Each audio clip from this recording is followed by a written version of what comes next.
Hello, di ba? Hanggang hapon. Dito pa ako, nagkuha na ako ng suha. Pumilo. Nagbukas nga ako. Yan ang pumilo namin dito sa sobrang katas, oh, mga idol. Yan, oh. Sobrang tamis dito, idol.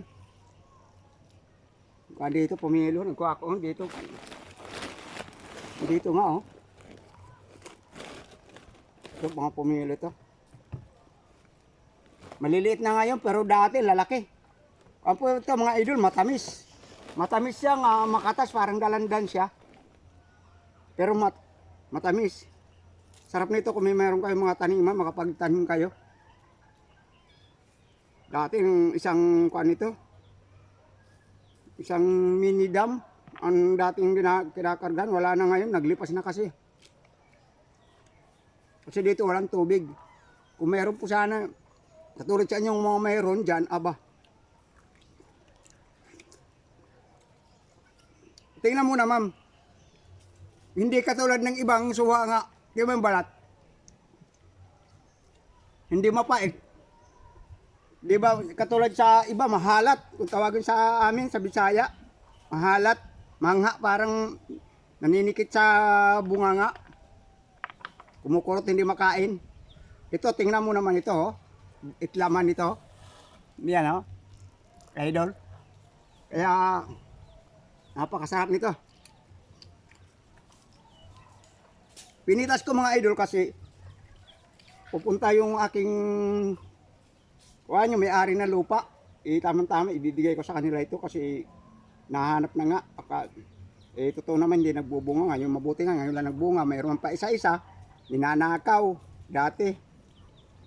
Ngayon, talagang ito kahit saan saan dito sa Pilipinas nga suha nga pambato, itatapat ko ito. Ito hindi makuan sa bunganga, hindi mahanghang. Yan, oh. Wala lang. Masarap siya. Kaya pag may nakakakain nito, hinahanap-hanap. Siguro, kaya natuklasan nyo, yung mga minsan pag may nagbubunga pa isa-isa kinukuha. Kasi alam nila kung anong katamas ito. At saka marami sa akin nagtatanong eh. Pag nakita nga ito mag-upload sa akin eh. Magtatanong yan sigurado mga kapitbahay ko nga. Manghihingi. Kasi bawat ko pinatikim nito, tatanong kung saan galing.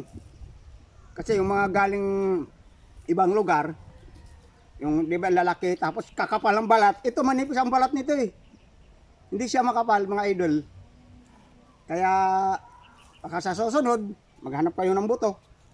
Pwede mag-iipon ako ng buto kung malapit lang kayo dito sa baras. Ipon yung buto nito nga kinainan ko, ipunin ko. Baka makahingi kayo. Tanim kayo. Bigyan ko kayo. Kaya lang, kukunin na kasi ito ng amo. May-ari na lupa, hindi ko kayo na mapibigyan kung hihingi kayo nito. Kasi di naman maraming bunga. Pero kung katulad noon, namamahagi ako. Kasi maraming bunga. Talagang sobra-sobra. Sige po mga idol, kung